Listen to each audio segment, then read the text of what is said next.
los nervios existen. Constituyen. ¿Qué nervios vamos a ver? Los nervios periféricos.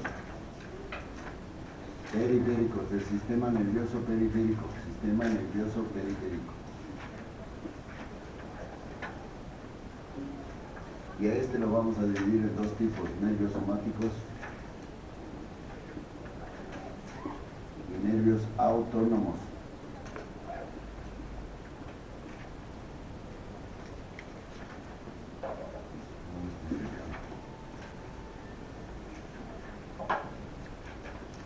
Para que nos alcance. Nervios periféricos del sistema nervioso periférico. Repito, lo vamos a dividir en somáticos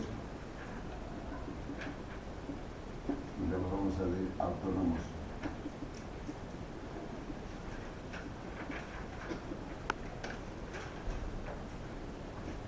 Los somáticos tenemos sensitivos,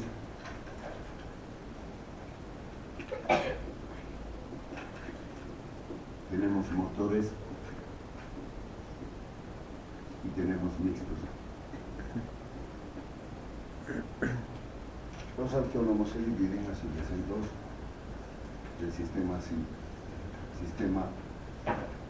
simpático y el sistema parasimpático.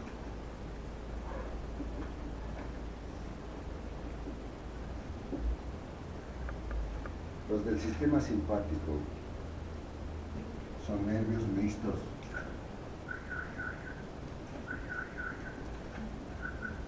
Parasimpático también son nervios mixtos.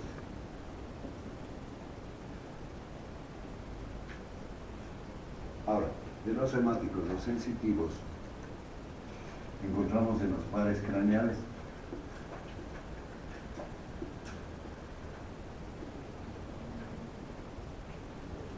¿Cuáles pares craneales son sensitivos? El olfatorio. El 1, el 2 y el 8. El 1, el 2 y el 8.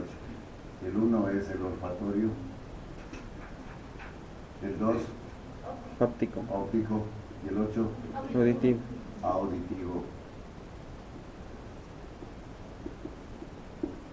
¿Esto ya vimos con ustedes? No. Bien. ¿Dónde se origina el olfatorio? ¿De dónde nace?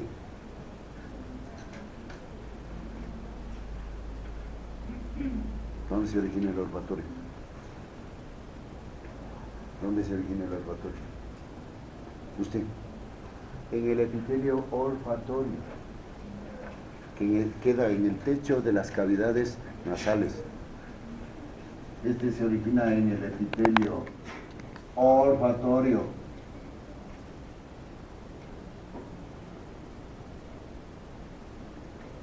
El óptico, ¿dónde se origina? Usted. ¿Ah? ¿Dónde se origina? ¿Usted?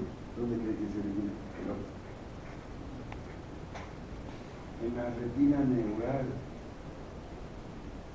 En la retina neural. Si usted me pone solo retina, le pongo 0. Porque hay dos retinas, una retina neural y una retina pigmentaria. Entonces el óptico se origina en la retina neural. Y la retina neural es una de las capas del ojo. El auditivo. ¿Dónde se origina? Usted, señorita, ¿dónde se origina el auditivo? En el laberinto membranoso, en el oído interno. En el oído interno. En el laberinto membranoso.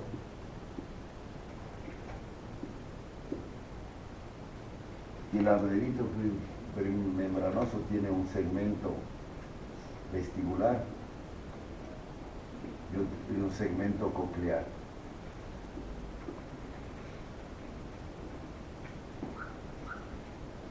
El vestibular se llama auricular también. y el coclear se llama saccular también. Ahí se origina. De esos tres, el único que tiene ganglios es el auditivo, porque el segmento vestibular va a un ganglio que es el ganglio vestibular y el segmento coclear va a un ganglio que es el ganglio espiral, y algunos autores le dicen coclear también.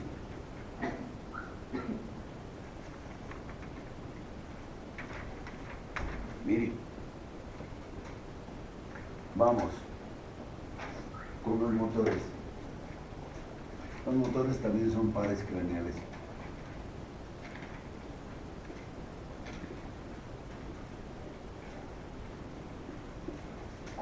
Mire, yo le puedo preguntar, enuméreme los nervios sensitivos somáticos. Nervios sensitivos somáticos, usted tiene que nombrar eso. O los pares craneales son sensitivos, son ellos, ¿verdad? ¿Dónde se origina? Tiene que saber dónde se origina. Y eso lo voy a tomar la siguiente clase.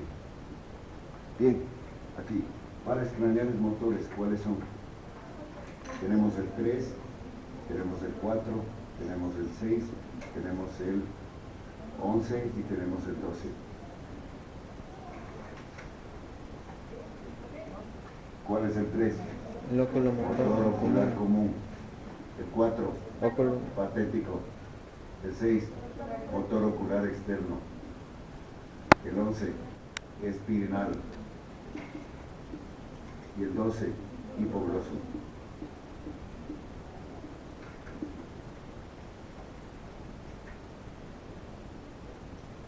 El motor ocular bien común inerva 5 músculos.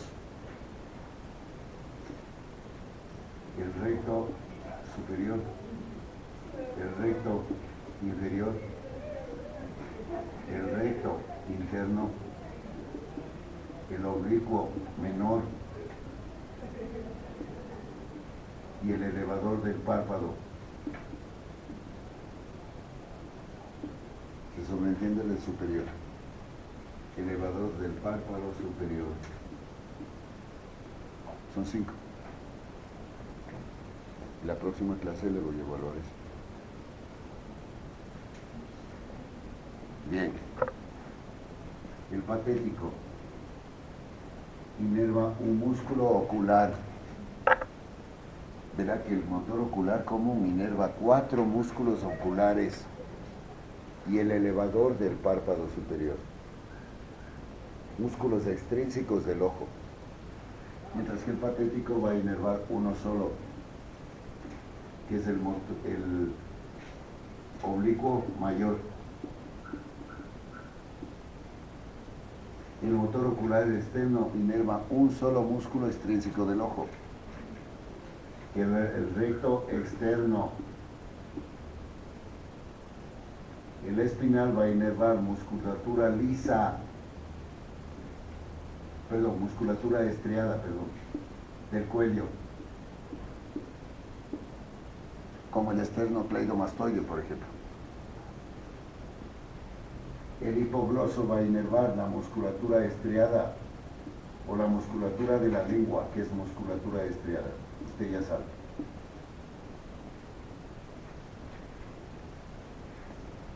Entonces ahí tenemos los nervios. Esto creo que ya les di en faringio, un aparato faringio. ¿Les di o no?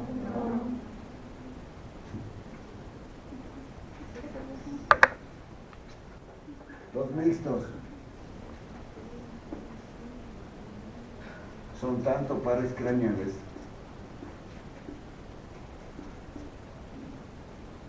como también nervios raquídeos. Nervios raquídeos.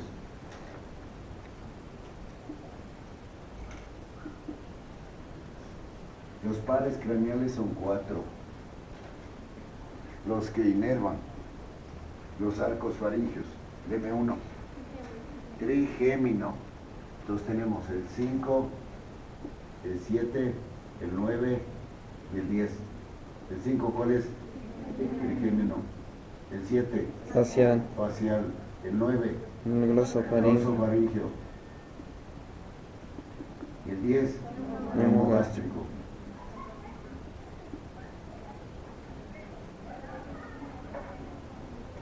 Estos tienen ganglios, porque si decimos son mixtos, tiene una raíz sensitiva y tiene una raíz motora. ¿Cuáles son los componentes nerviosos que forman la raíz sensitiva? ¿Cuántos? ¿Cuáles son los componentes que forman la raíz sensitiva? Ganglio. Póngase que le tomaba ahora. Proceso central y proceso periférico. Eso tiene una raíz sensitiva. O un nervio sensitivo.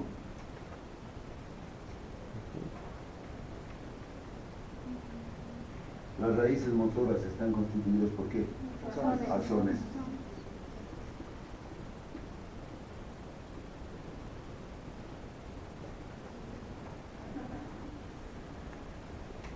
¿Dónde se encuentran las neuronas, los cuerpos neuronales de las raíces sensitivas? ¿Dónde se encuentran?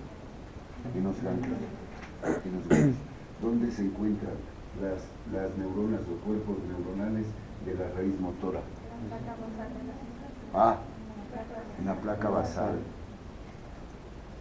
En la placa basal de la médula espinal. O, en otras palabras, en encéfalo y médula espinal. En encéfalo y médula espinal. Los planes craneales, ya. Los nervios motores, estos. Están constituidos, los pares craneales motores están constituidos por axones.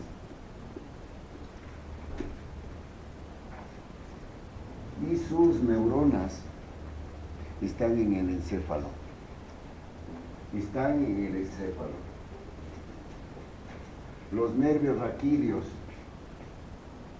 o los pares craneales sensitivos. Ya, los pares craneales mixtos tienen una raíz sensitiva. La neurona de esta raíz sensitiva se encuentra en el encéfalo.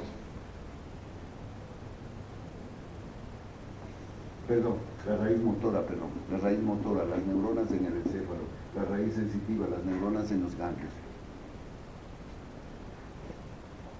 Ya les indicamos la clase anterior eso, lo estoy volviendo a repetir porque eso le voy a tomar la siguiente clase. Bien.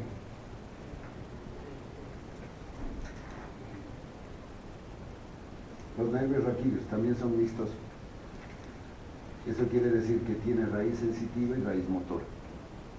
¿Cuántos nervios raquídeos son en total? 31 pares. Que se dividen en cervicales, dorsales, lumbares, sacros y cóccixos. 31 pares, señores. 7 cervicales, 12 dorsales, etcétera, etcétera.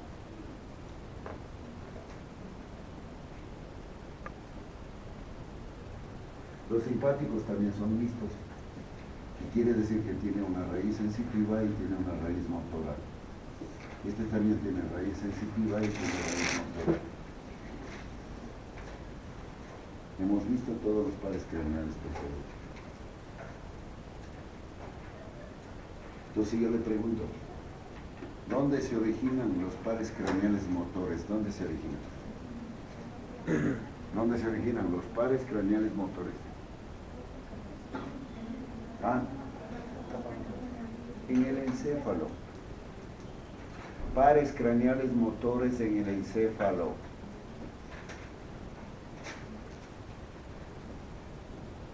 Pregunto, la raíz motora de los pares craneales mixtos, ¿dónde se origina? La raíz motora de los pares craneales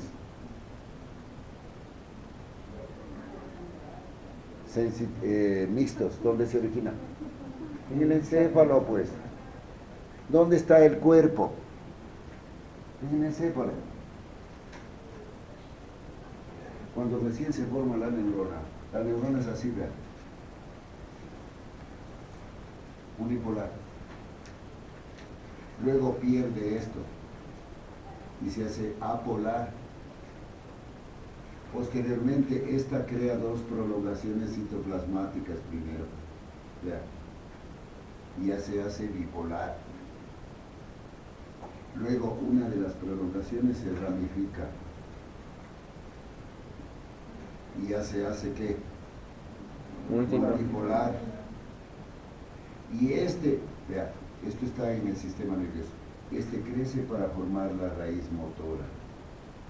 Esto está dentro del encéfalo o está dentro de la médula espinal. Si es par craneal, está dentro del encéfalo. Si es nervio raquídeo, está dentro de la médula. Entonces, si le pregunto, ¿dónde se origina que es la raíz motora? En la neurona. ¿Pero dónde está la neurona? O en el encéfalo o en la médula espinal. ¿Dónde se encuentra la neurona? En el encéfalo.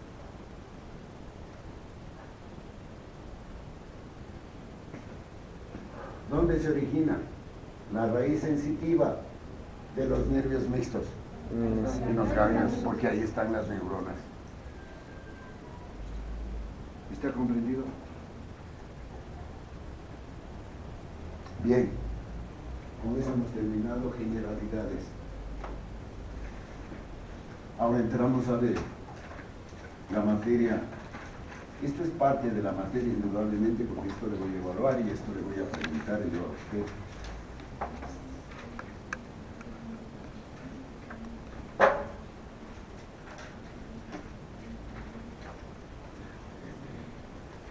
Y vamos a ir revisando. Ahora, lo que yo le voy a presentar, parte está en ese libro, parte está en Lachman, parte está en otras embriologías y parte es sacado del internet. Entonces, por consiguiente, yo le voy a explicar para que usted entienda y vaya a leer el libro que usted tiene. ¿Qué paralelo es este? O sea, ya le pasé la lista, ¿no?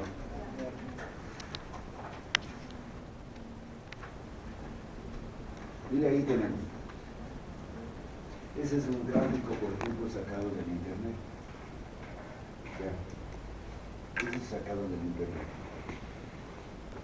Donde se ven los cuerpos vertebrales, que son estos. Vean.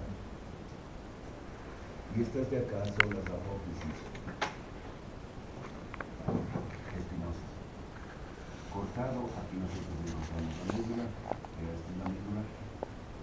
Estos son las raíces, los nervios aquí. Estos son los nervios aquí, que salen por los agujeros de conjunción. Y aquí tenemos este espacio que usted ve aquí, que es el espacio subaracnoideo. Porque lo que está, la membrana que está recubriendo a la médula espinal, mire, a la médula espinal, es la pila madre. Y aquí tenemos dos meninges, una es la aracnoides y otra es la dura madre. Y entre las dos existe un espacio que es virtual, que es el espacio subaracnoideo. Ahora, subdural, perdón. Y en este espacio, ¿por qué se ve el espacio? Porque ahí hay líquidos. Este es el espacio subaracnoideo. Y usted observa esto. Este es el conducto central de la médula espinal, la médula radioactíaca. Mire, estamos dando clase de eso. Esta es una anomalía congénita y toma el nombre de meningocele. Cele quiere decir salida. Cele quiere decir herniación. Entonces aquí ha salido de líquido cefalorraquídeo a salir. Acompañado tanto de la aracnoides como de la dura madre. Es decir, las meninges han salido acá. La única que no ha salido es la pía madre, porque la pía madre está pegada a la médula. Entonces, ¿qué encontramos en el meningocele, por ejemplo? Encontramos piel, por dentro de la piel, tejido celular subcutáneo. Por dentro de eso encontramos las meninges. y por dentro de las meninges aquí. Este cambio se llama mielo meningocele. Mielo quiere decir médula. Meningo, meninges. Cele, salida.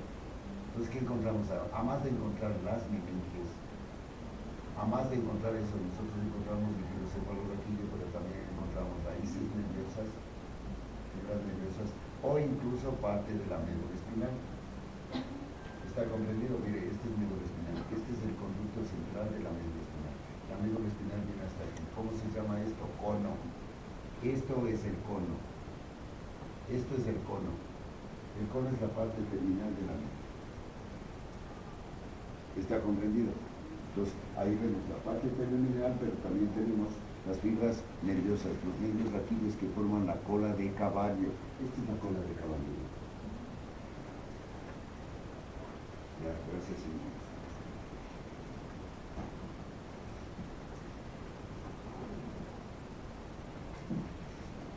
Ya, gracias. Entonces, mire, esta es la cola de caballo. Entonces ha salido, y esto se llama mielo meningocele. Pero bien, del sistema nervioso, que esto es lo que usted tiene que estudiar para dar la evaluación la próxima semana. ¿Qué vamos a estudiar? El sistema nervioso, generalidades, desarrollo y neurulación. Hemos visto desarrollo, generalidades. Falta ver neurulación, que usted ya lo vio el semestre anterior, pero lo vamos a repetir rapidito. ¿Qué es la neurulación? Es un proceso mediante el cual se va a formar el tubo neural. La placa neural. El tubo neural. Y para formar el tubo neural tiene que haberse formado la placa neural. Tiene que haber desarrollado la placa neural hasta llegar al tubo neural. Entonces la neurulación es un proceso mediante el cual se forma y desarrolla, ¿no es cierto? Se forma el tubo neural o desarrolla el tubo neural. Eso es neurulación. ¿Cuándo empieza la neurulación? ¿En qué día? 22. 17. Y termina en el día 28. En el día 17 y termina en el día 28 la neurulación. Su compañero acaba de decir, la neurulación es la formación de la placa neural, pero ¿cuándo se forma la placa neural? En el día 17. ¿Y cuándo se cierra el neuróporo posterior? Al día 25. Día 25. ¿Qué quiere decir? Que la neurulación inicia con la formación de la placa neural y termina con el cierre del neuróporo posterior. ¿En qué día es que se cierra el neuróporo? En el 27. 27 o 28. O 28. Bien. Otra cosa. Vamos a hablar sobre el origen y desarrollo de la médula. Vamos a hablar sobre el origen y desarrollo de los ganglios raquídeos. Origen y desarrollo de las meninges, que ya estuvimos viendo. Cambios de posición de la médula. No siempre la médula desde el inicio está en la posición que nosotros tenemos. Y en relación a eso nosotros ya vimos que era el cono medular, que era El donde se ramifica la médula. es la parte terminal de la médula, y esa es la que cambia de posición. Esa es la que cambia de posición. Y a eso se refiere el cambio de posición de la médula. Mielinización de las fibras nerviosas. ¿Qué quiere decir mielinización de fibras nerviosas? La formación. Que los axones o las fibras nerviosas, pueden ser sensitivas o motoras, son recubiertas por membranas de tejido conjuntivo. Por membranas que son las vainas de mielina. Digo tejido conjuntivo porque o mesenquimatoso, porque de pronto se transforma en un tejido conjuntivo a formar la vaina de mielina. Y eso vamos a ver, eso es la mielinización. Y luego veremos anomalías congénitas de la médula espinal. Entonces todo esto tiene que ir estudiando usted. Eso está en el documento que usted tiene ahí, en el libro. Entonces vamos a hablar primero de esto. Ahí tenemos protozoarios y espongiarios. Son seres que se encuentran presentes en el medio ambiente. Un protozoario es la ameba histolítica. Ese es un protozoario. Y sin embargo, que la ameba histolítica no tiene sistema nervioso central, no tiene sistema nervioso periférico, pero es capaz de movilizarse, ¿no es cierto? ¿Y por qué se moviliza? ¿Cómo se moviliza? La ameba. Por prolongación del citoplasma. Formando pseudópodos que luego los recoge. Y eso se llaman, por eso se llaman movimientos. Ve, ahí tengo una ameba histolítica. Ese es un protozoario. Entonces yo dibujo aquí una ameba histolítica es así, ¿verdad? Dentro tiene glóbulos rojos, porque la ameba histolítica se alimenta de glóbulos rojos. Pero esta ameba es capaz de movilizarse, salir del aparato digestivo y llegar al hígado, por ejemplo, a cualquier parte del organismo. Y lo hace emitiendo pseudópodos, que son prolongaciones citoplasmáticas, así, vean, donde la prolongación se fija, esta se fija, la parte distal se fija, y luego contrae la prolongación. Y entonces al contraer la prolongación, ¿dónde está la ameba? ¿Sí me entendió? Sí. Vea, emite, se agarra y luego la suelta. Eso está controlado por el citoplasma, está controlado por el citoplasma. Eso es la filogenesis, cómo se puede desarrollar el sistema nervioso en los seres vivos, desde tiempos primitivos hasta llegar al ser humano que somos nosotros. Entonces, los primeros seres fueron unicelulares. Y la forma de transportarse de un sitio a otro era emitiendo pseudópodos. Luego tenemos esto, que es una clase, un ser vivo un poquito más desarrollado. Pues ya no tiene una sola célula, tiene un grupo de células, pero también tiene células epiteliales, que funcionan como aletas, porque estos se encuentran en el agua. Y entonces esas aletas, que son células, se mueven como las medusas. ¿Se ha visto? Y entonces esos mueven así y se trasladan de un sitio a otro. Ellos no tienen tampoco sistema nervioso, pero ya se va creando dos tipos de células, las que forman el cuerpo y las que van a formar el movimiento. Y entonces van a ser estimulados por los movimientos del agua o por las estructuras que tienen el agua. Bien, aquí tenemos los celenterados, otro tipo de seres, en los cuales ya se puede identificar dos tipos de células, de aquí el núcleo y acá, y también prolongaciones citoplasmáticas que se unen entre los dos. Una célula es una célula sensitiva que es capaz de captar información, y la otra célula es efectora, contráctil o motora, como usted quiere. Pero esta es una célula motora que representa una célula muscular, donde que es una célula sensitiva, actúa sobre esta célula y esta célula se contrae, muy parecida a esta, para provocar el movimiento. Y luego tenemos los vertebrados, los artrópodos y vertebrados, que ya tienen dos tipos de células nerviosas, que a su vez sirven para actuar sobre elementos musculares como este. Esto es una fibra muscular. Entonces estos ya tienen prolongaciones citoplasmáticas que se llaman dendritas, tiene axones. Mire, aquí también tiene dendritas, esta también tiene dendritas y tiene axón. Entonces este es una célula sensitiva que estimula a la célula esta.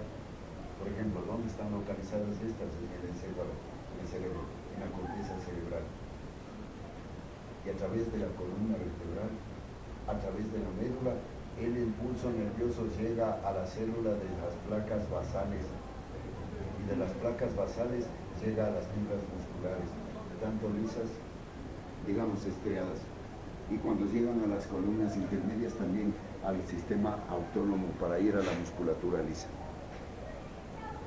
Ahora, para que ocurra esto, tiene que haberse originado el sistema nervioso central. Repito, estas células están en el sistema nervioso central. Estas también están en el sistema nervioso central. Y luego tenemos este axón, que es el sistema nervioso periférico, para ir a la musculatura. Bien, mire, ¿cómo se inicia el desarrollo del sistema nervioso? Mediante la formación de esto que le acabo de decir, que es la placa neural. Mire, aquí tenemos la lámina del ectodermo superficial. Esto es la lámina del ectodermo superficial. Y en el día 17 se se forma esto, muy pequeñita aquí, muy pequeñita, que luego va creciendo en sentido rostral, pero aparece aquí muy pequeñita, que es la placa neural. Ahora, para que se forme la placa neural, tienen que formarse las estructuras notocordales. ¿Cuántas estructuras notocordales se desarrollan en el ser humano? ¿Cuántas? ¿Cuántas a todo el paralelo? ¿Cuántas, señor? Se forman 4 estructuras notocordales. 4. Que son A, proceso notocordal. B, conducto o canal notocordal. C, la placa notocordal, no digo neural, placa notocordal. Y D, notocórneo.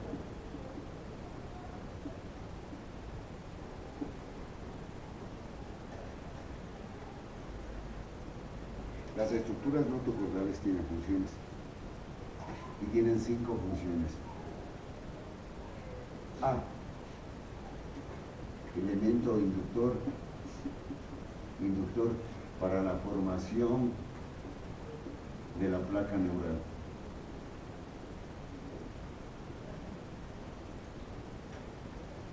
Para la formación de la placa neural. Si no se forman estas estructuras, no se forma placa neural. Tanto es así que se dice que los seres cordales, y cuando dice cordales en biología, se refiere a aquellos que desarrollaron estructuras notocordales. ¿Está claro? Son seres vertebrados. Son seres vertebrados. Y al ser seres vertebrados tienen sistema nervioso central. Tienen sistema nervioso central. Cuando el individuo no desarrolla, o el ser vivo no desarrolla estructuras notocordales, no llega a tener placa neural. Por lo siguiente, no tiene sistema nervioso central. Solo tiene una especie de sistema nervioso periférico, como los gusanos. Los gusanos se mueven, los gusanos se alimentan, los gusanos sienten, pero esos no tienen sistema nervioso central porque nunca desarrollaron estructuras notocordales. ¿Sí entendió? Pues por eso, el notocordeo, las estructuras son elementos inductores para la formación de la placa neural. Tomando en cuenta que la placa neural es el responsable de formar sistema nervioso central, para tomar agua, para que no se duerma. La placa neural es responsable de formar tanto el sistema nervioso central como también el sistema nervioso periférico.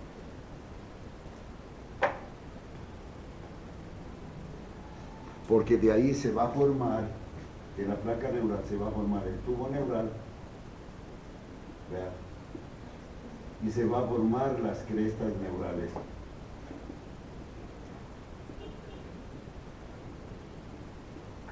El tubo neural se va a formar mediante un proceso que se llama neurulación.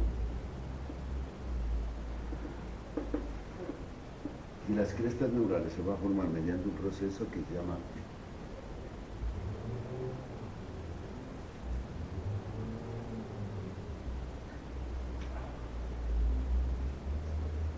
deslaminación.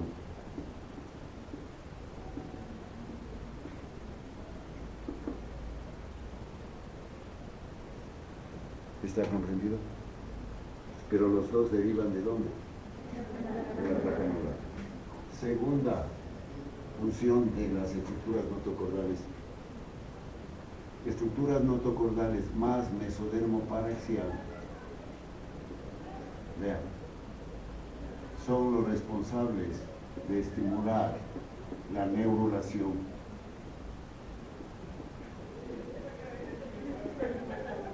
El proceso de neurulación. Y la neurulación consiste en que la placa se transforma en surco y el surco se transforma en tubo. Esa es la neurulación. La placa neural en surco neural, el surco neural en tubo neural. Y luego de formado el tubo neural hay un proceso de deslaminación para formar ¿qué cosa? Las crestas neurales. Y ya lo vamos a ver. Tercero, C. El notocordio es el eje longitudinal para formar el esqueleto axial. Eje longitudinal para formar el esqueleto axial. ¿Y de qué está constituido el esqueleto axial? Está constituido de cabeza. ¿Y qué más? ¿Qué más? Tronco. Anatomía, señoritas. Embriología de primer semestre.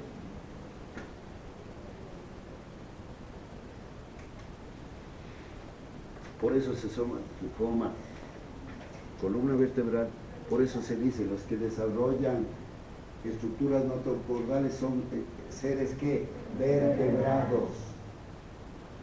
Ahí está. D. La notocorda sirve para formar estructuras notocaudales, perdón, estructuras anatómicas fetales. ¿Cuál es la estructura anatómica fetal que deriva del notocordio? A ver, la señorita del último. Estructura fetal que deriva del notocordio. ¿Ah? O notocordio, notocorda es lo mismo. A ver, la señorita Parinango, ¿cuál es la estructura? Eso, el núcleo pulposo del disco intervertebral.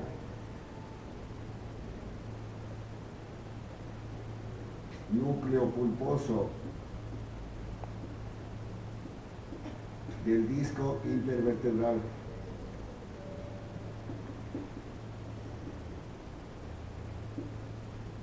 Mira, no hay otra estructura. Pero fundamentalmente la notocordia se formó para esto, para esto, para esto. Y al último para formar esto. D, E, son 5. Provoca cierta erección del embrión. Es el responsable de provocar cierta erección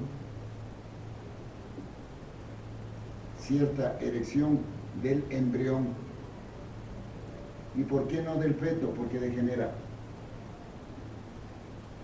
Y lo único que queda del notocordio son los discos intervertebrales, el núcleo pulposo del disco intervertebral. El resto degenera.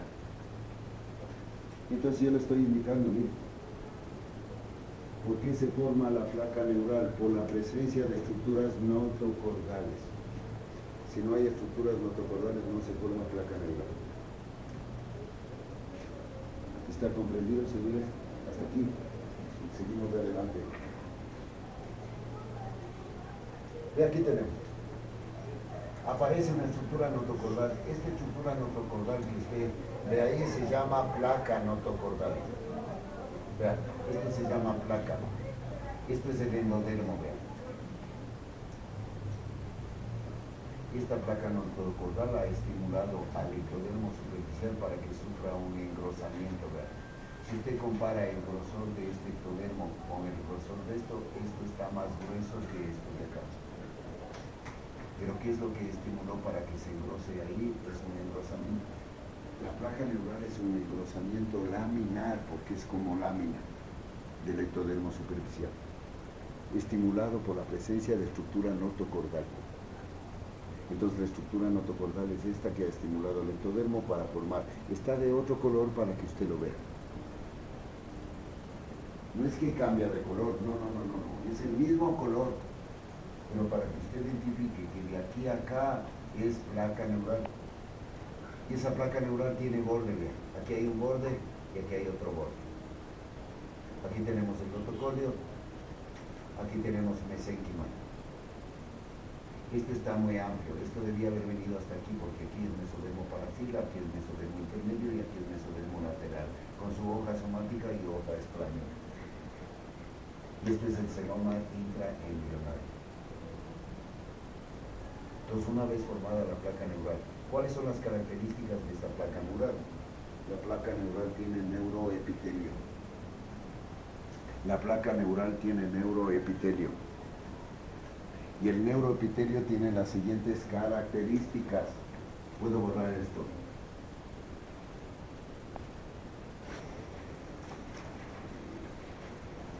Entonces vamos a hablar de la placa neural. Eso le dieron en tercero, y digamos en primer semestre. Y está en la semana 3, en la tercera semana de placa neural. Decimos que la placa neural es un engrosamiento ectodérmico, estimulado por el desarrollo de ¿quién? De estructuras notocordales. Estoy repitiendo.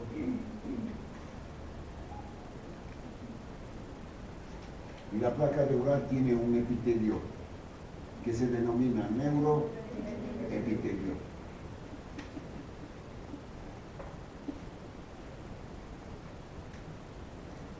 Este neuroepitelio es un ectodermo. Es ectodermo. Es ectodermo. Que gracias a la presencia de la placa neural, el ectodermo se divide en dos ectodermos. Uno es el neuroectodermo y otro es el ectodermo superficial. Miren, ahí tenemos ya todo esto que usted observa aquí, y aquí acá es el ectodermo. Formada la placa neural, se divide en dos ectodermos. Uno es el neuroectodermo este de color morado o azul. Y este de acá es el ectodermo superficial. ¿Qué va a formarse de aquí del neuroectodermo? Sistema nervioso central y sistema nervioso periférico. ¿Y qué se va a formar del ectodermo superficial? La epidermis, el epitelio de las mucosas y los anexos de la epidermis. Repito nuevamente, el ectodermo superficial se va a formar, esto lo vieron en primer semestre. Se va a formar la epidermis, vean. Se va a formar las mucosas de las cavidades externas. ¿Cuáles, por ejemplo? Cavidad nasal, cavidad bucal, cavidad anal, cavidad auditiva, párpados, etc. Las mucosas, el epitelio de las mucosas. Y se van a formar también del ectodermo superficial los anexos de la piel. ¿Cuáles son los anexos de la piel? Folículos pilosos, glándulas sebáceas, glándulas sudoríparas, uñas, esmalte de los dientes, etcétera, etcétera, etcétera, que usted debió estudiar en el semestre anterior. Entonces, del neuroectodermo se va a formar sistema nervioso central y sistema nervioso periférico. Punto.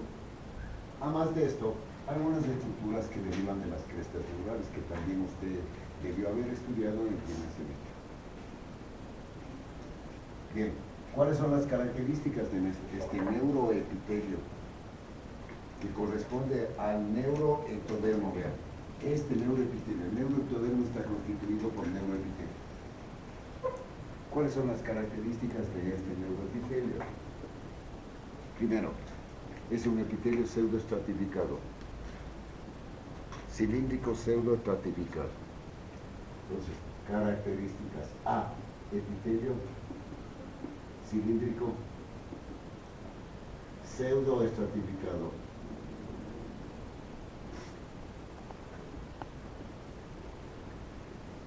Ahora, La pseudoestratificación de un epitelio, señorita, está dado por la distribución de qué? ¿De qué? ¿Por la posición de quién? De los núcleos.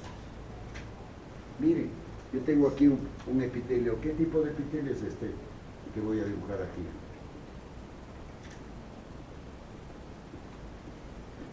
¿Qué tipo de epitelio es? Simple cilíndrico. Si yo le coloco los núcleos aquí, este es un epitelio simple cilíndrico.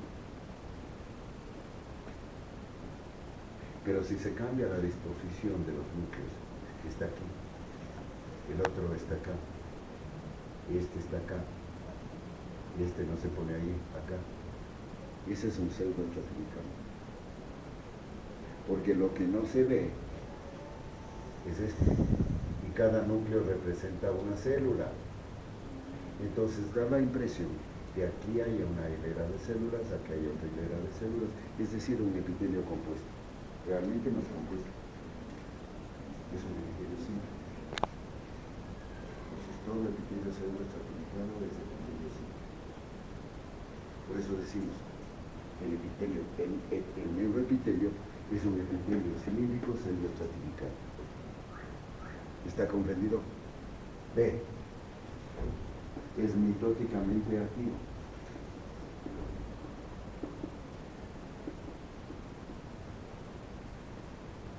Y esta actividad mitótica sirve, primero, para aumentar el espesor, para aumentar el volumen del tubo neuronal, aumentar el volumen del tubo neural. Miren, si este es el epitelio y es mitóticamente activo, de esta célula, cuando haga mitosis, vean, cuando haga mitosis va a dividirse en dos. ¿Está comprendido? Entonces siguen aumentando las células y va a aumentar el espesor o el volumen de quién? Del tubo neural. Segundo, ve. Esa mitosis sirve para formar las crestas neurales. Las crestas neurales.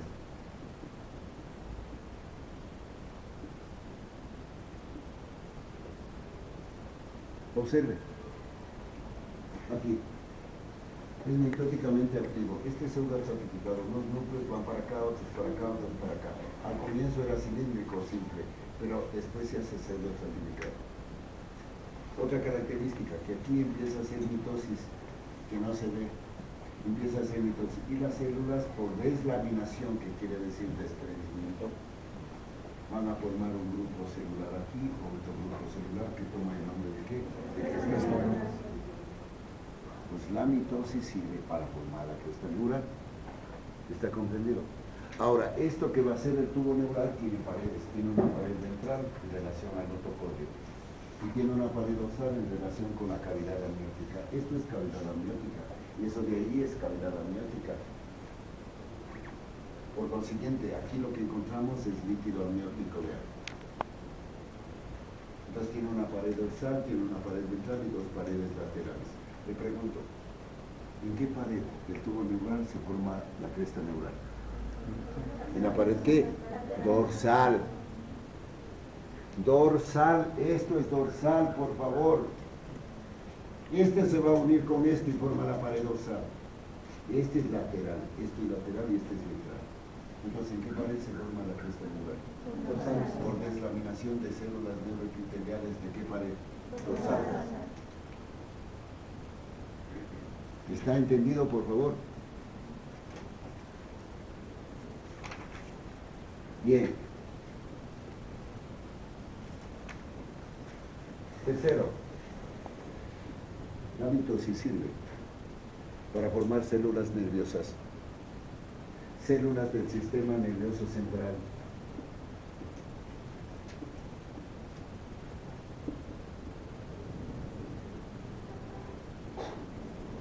Y las células del sistema nervioso central lo vamos a dividir en dos grupos.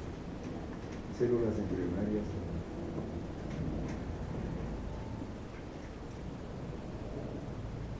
Y células fetales.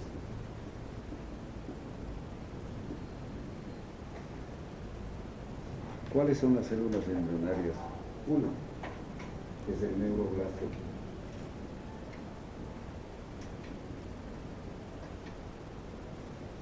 O antes de eso, pongamos, el neuroepitelio mismo.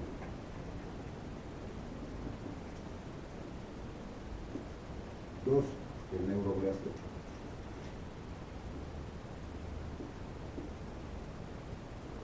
El tubo neural es una estructura embrionaria. El encéfalo es estructura fetal. La médula espinal es estructura fetal. Entonces yo le pregunto, ¿cuál es la estructura fetal para formar el encéfalo en la médula espinal? El tubo neural. Tubo neural. Y entonces, ¿de qué está constituido el tubo neural? Su pared de neuroepitelio. Entonces el neuroepitelio es un tejido ¿qué? Embrionario. Yo le estoy diciendo que gracias al neuroepitelio, ¿no es cierto? Tiene como característica la mitosis. Gracias a la mitosis va a aumentar el volumen del tubo neural. ¿Qué quiere decir? Que va a formar más neuroepitelio. ¿Está entendido? Neuroblasto y célula embrionaria. Espongioblasto. Vea, espongioblasto es célula embrionaria. Y si no le gusta el espongioblasto, diga el neuroblasto. Es decir, con la mitosis va a formar tres tipos de células. Células neuroepiteliales, células neuroblásticas y células espongioblásticas o glioblásticas. ¿Está comprendido? Ahora, los espongioblastos se van a diferenciar. Y al diferenciarse van a formar dos tipos de espongioblastos diferenciados. Dos tipos de espongioblastos diferenciados. ¿O los tipos de qué? Células glioblásticas diferenciadas. Unos son los astroblastos. Astroblastos. Vean.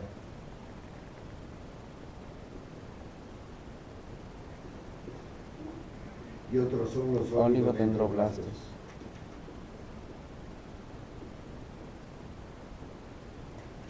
¿Está comprendido? Y estos a su vez se van a dividir en dos. Unos son fibrosos y otros son ¿qué? No saben nada, protoplasmáticos. Yo pregunto a segundo semestre y me contesta de medicina.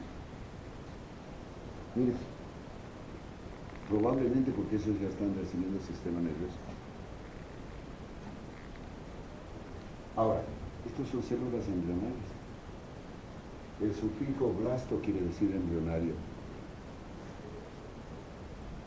Cuando digo embrioblasto, embrionario. Trofoblasto, embrionario. Cuando digo sincitio, ya es fetal. ¿Está comprendido?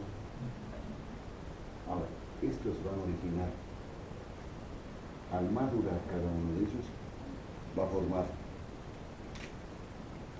tejidos, porque esos son tejidos, son células. Van a formar células o tejidos adultos. El neuroepitelio se va a transformar en epitelio ependimario. Ependimario. Vean. Es decir, en otras palabras, cuando estas células, vean, por mitosis, formaron crestas neurales, por mitosis, formaron neuroblastos, por mitosis, formaron oligodendroblastos, y aquí salen, y migran hacia afuera. Forman neuroblastos y estos salen acá. Forman espongioblastos y salen acá. ¿Está comprendido? Las que quedan, en el feto, se van a transformar en epitelio ependimario. ¿Se entendió? Los fibroblastos, ¿en qué se transformarán? Ah, neuronas.